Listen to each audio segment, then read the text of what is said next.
Well, from the legislative point of view, I think it's been very helpful for me just to talk about these issues. But there's a really big difference when you're sitting with people who work in libraries from your own area. They may not be your district, but from Central Illinois, from me, or from your part of the state.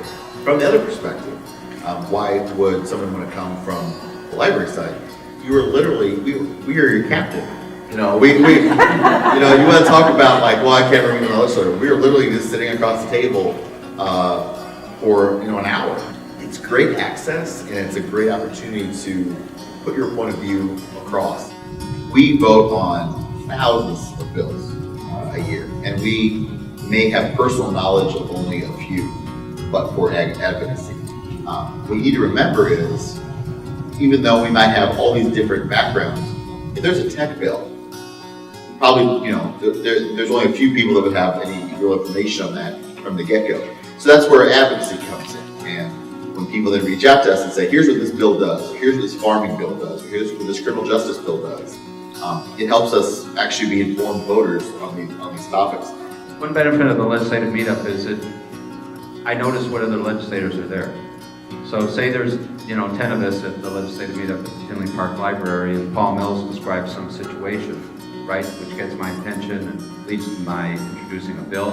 And I know that Republican Representative Margot McDermott was there. Well, Margot's in a different chamber than I am. Margot's in a different party, in a different caucus than I am. But the fact that she was there and heard Paul describe the problem, for which I've introduced a bill to try and craft a solution, that enables me to go to Margot in Springfield and say, remember what Paul said? I've introduced a bill that would address that problem. Would you please pick it up in the House? If you don't have a relationship with your legislator, your senator, and your representative, that's a real missed opportunity. Because, at least in my district, I think I have all the cell phone numbers of my library directors on my phone. When I think about it, when you've got political people in your lives that you're like, oh, I got to make sure I keep these people happy. But then there's just people that are important in the community and have an incredible outreach.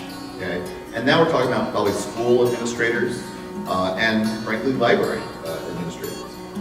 People that you reach, it's massive. I mean, the different people that come in, and you need to start thinking of yourselves as advocates for your library in that way. Here's what I mean by that. Celeste, who's one of my local library directors, I can't tell you how many things we've done at the library. I mean, if you have a library that has meeting rooms and actual space, you need to make sure that you have a relationship with your legislator using it.